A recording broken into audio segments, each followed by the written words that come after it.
And today I want to talk to you about burnout and how you can stay productive even if you're going through kind of a burnout phase.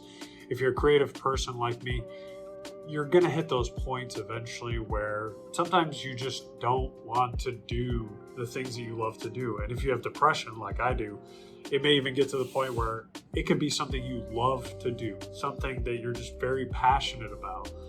And the desire to do it just dries up like that. And it happens, and that's okay. But I want to give you three things that you can kind of do if you're in this place of burnout where you just don't have that desire to create. So basically all three of these start with P, so the three P's of staying productive. And productive is not one of those P's. But so the first thing is to persevere. Now, a lot of times when you're not feeling creative, sometimes you just kind of have to give yourself a nudge and show up to the canvas or show up to the page if you're a writer, whatever your creative endeavor is. Maybe it's music.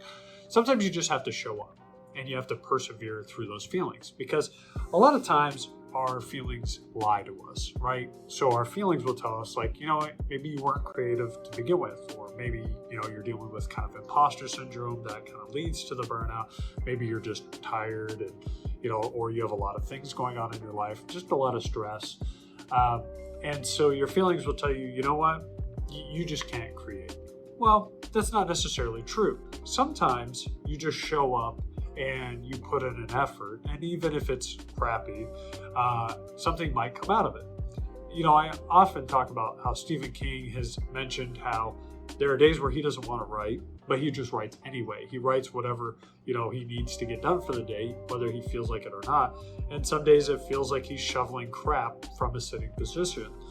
And I think there's a lot of truth to that. There are times where I didn't want to write, but I would still kind of put myself in the state to write or to paint.